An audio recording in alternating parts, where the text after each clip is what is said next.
السلام علیکم ورحمۃ اللہ وبرکاتہ۔ آج میں آپ کو ایسی بات بتاؤں گی کہ آپ اگر اس پر عمل کریں تو اللہ تعالیٰ آپ کے اوپر ہونے والی پریشانیاں، شیاطین کے حملے، وساوس، جادو، اللہ تعالیٰ ان تمام چیزوں سے آپ کی حفاظت کریں گے۔ ابھی آپ کے ذہن میں آ رہا ہوگا کہ میں آپ کو کوئی وظیفہ بتاؤں گی، کوئی ایسی بات، کوئی کچھ پڑھنے کا، کچھ وظائف، کوئی سوالات پڑھنے کا وظیفہ، کوئی اتنے دن پڑھنے تک کا کوئی ورد۔ لیکن آپ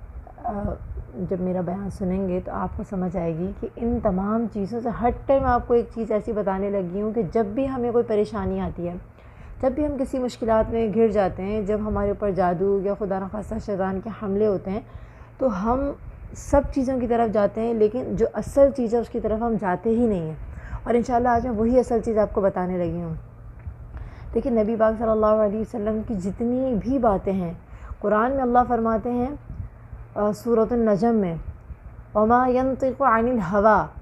ان هو الا وحی یوحی، کہ وہ کوئی بھی بات اپنی طرف سے نہیں کرتے، وہ جو بھی بات کرتے ہیں وہ اللہ کی طرف سے وحی کی جاتی ہے، چاہے وہ قرآن کی آیات ہوں، چاہے وہ احادیث مبارکہ کے اندر ذکر کیے ہوئے کلمات ہوں۔ آپ صلی اللہ علیہ وسلم کی زبان مبارک سے نکلی ہوئی ہر بات اللہ کی طرف سے ہے۔ انہوں نے اپنے خواہش نفس سے کوئی بات نہیں کی، اگر انہوں نے کوئی بھی بات کی ہے تو وہ اللہ ہی کی طرف سے ہے، اور اللہ ہمیشہ سچ کہتا ہے اور سچ کو پسند کرتا ہے۔ تو جو بات نبی پاک صلی اللہ علیہ وسلم نے ہمیں بتائی ہے نا، تو ہمارے دل کے اندر وہ ایسے ہونی چاہیے جیسے کوئی قیمتی چیز، کوئی بہت ہی جیسے قرآن مجید کی عظمت ہمارے دل کے اندر ہے اور ہم سب اس کو سچا جانتے ہیں، اسی طرح نبی پاک صلی اللہ علیہ وسلم کی کوئی حدیث، کوئی بات ہمارے دل میں اسی طرح اہمیت رکھے کہ یہ بھی بالکل سچ اور برحق ہے، اس کے اندر ذرا بھی جو ہے نا ہم شبہ نہ کریں، اس چیز کے اندر ذرا بھی ہمارے دل میں یہ بات نہ آئے کہ تو اتنی معمولی سا وظیفہ ہے، کہ تو اتنی چھوٹی سی بات ہے۔ ہمارے اوپر جو کوئی پریشانی آتی ہے نا تو ہم سمجھتے ہیں کہ چاروں کو تو پڑھتے ہی رہتے ہیں، کچھ الگ سے وظیفہ ہو، کوئی ایسے کلمات جو زندگی میں کبھی سنے نہ ہوں، آپ کو کوئی ایسی عربی میں کلمات بتا دے، ہر کوئی اس کو پڑھنے کی کوشش کرے گا، ہر کوئی اسے سنے گا، کوئی اس پر عمل کرے گا کہ اس کے اندر یقیناً کچھ ہوگا، کوئی ایسا کرامت ہوگی کہ جب اس کو پڑھیں گے نا تو اس خود بخود شیطان سے اور وسوسوں سے اور جادو سے ہم بچ جائیں گے۔ تو ایسا نہیں ہے۔ آپ نبی پاک صلی اللہ علیہ وسلم کی بات کو یہ نہ سوچیں کہ یہ معمولی ہے، آپ یہ سوچیں کہ نبی پاک صلی اللہ علیہ وسلم خود کتنی بڑی ذات ہے، کرنے والا، جو بات کرنے والی ذات ہے وہ کتنی بڑی ہے،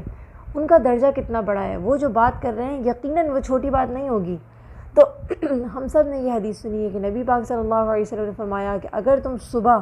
کے وقت یا شام کے وقت یہ کلمات پڑھ لو، زمین و آسمان کے اندر کوئی مخلوق، کوئی چیز ایسی نہیں ہے جو تمہیں شر پہنچائے۔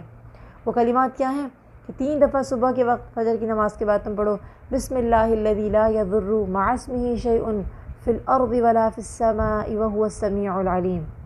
اگر یہ صبح کے وقت 3 مرتبہ فجر کے بعد ہم نے پڑھ لیا اور پھر شام کے وقت 3 مرتبہ پڑھ لیا، تو اللہ تعالیٰ صبح سے شام تک اور شام کے وقت پڑھنے کی وجہ سے شام سے صبح تک اللہ تعالیٰ شیاطین سے اور ہر طرح کی جو ہے نا تکلیف سے اس کی حفاظت فرمائیں گے۔ تو ایسا نہیں ہے کہ آپ صبح کے وقت اٹھ کر پڑھیں 12 بجے 11 بجے، بلکہ اس کو جو نبی پاک صلی اللہ علیہ وسلم نے جو وقت بتایا نا اس وقت میں پڑھنے کا آپ معمول بنائیں تو دیکھیں اس کی کرامتیں آپ، کہ آپ صبح کے وقت فجر کی نماز کے بعد پڑھیں۔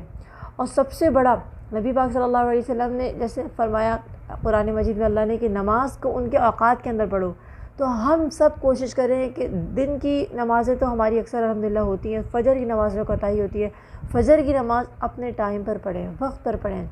اللہ تعالیٰ ہم سب کو عمل کی توفیق دے کہ جب وقت پر فجر کی نماز ہماری ادا ہوگی اس کے بعد کچھ دیر بیٹھ کے ہم وظائف پڑھیں گے۔ آپ کی سوچ ہے کہ یہ چیز شیطان کو کتنا زیادہ تکلیف پہنچاتی ہے اور اس سے شیطان کتنا کمزور ہو جاتا ہے۔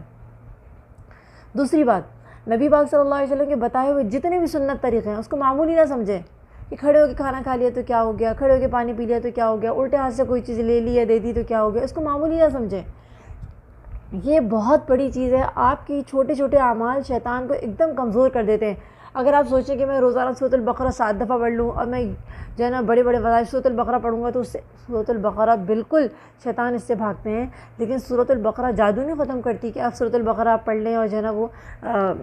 بالکل اس طرح سے پڑھنے سے آپ جو ہے نا وہ شیطان سے بچ جائیں گے۔ اللہ پاک نے جو طریقے بتائے نا، یہ ہر چیز کا اللہ پاک نے ایک طریقہ بتایا ہے۔ دیکھیں، اگر ہم نے قرآن مجید میں سنا کہ بھئی آپ نے جب سن لیا کہ شہد کے اندر شفا ہے تو کیا آپ شہد زیادہ سے زیادہ پی لیں گے تو آپ کو شفا ہوگی؟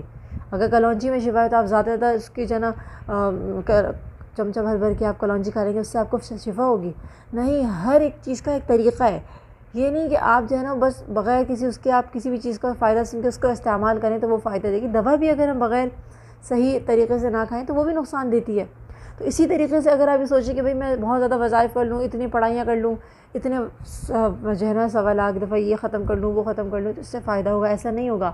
آپ سب سے پہلے شیطان کو کمزور کرنے والی چیزیں ہیں سنت. اگر آپ سنت کے مطابق زندگی گزارتے ہیں، کوئی بھی کام، واش روم جانا ایک چھوٹا سا عمل نہیں سمجھیں، اس کو اس طریقے سے کریں تو آپ سوچیں کہ کتنا زیادہ پاورفل جو ہے نا ایک وظیفہ بن جائے گا جو شیطان کو کمزور کر دے گا. کہ آپ جب واش روم جائیں سر ڈھک کر جائیں، الٹے پاؤں سے جائیں، واش روم جانے سے پہلے دعا پڑھ کر جائیں اور واش روم میں زیادہ وقت تک گزاریں، کم سے کم وقت کے اندر کم سے کم پانی استعمال کریں. جو بھی سنت طریقے ہیں، وضو کر کے آئیں، تمام سنت طریقوں کو آپ اختیار کریں تو یہ واش روم جا کر آنا بھی جو آپ نے سنت کے مطابق کیا نا تو یہ بھی ایک پاورفل طریقہ جو ہے وظیفہ بن جاتا ہے. تو اسی طرح سنت کے مطابق کوئی بھی کام کرتے ہیں آپ، اگر صبح سے لے کے شام تک ہم اپنی زندگی کا معمول ہی ایسا بنا لیں، اپنے بچوں کی تربیت ہی ایسی کریں کہ ہر کام جو ہے نا وہ ہمارا سنت کے مطابق ہو، تو دیکھیں کہ آپ اور ہم کیسے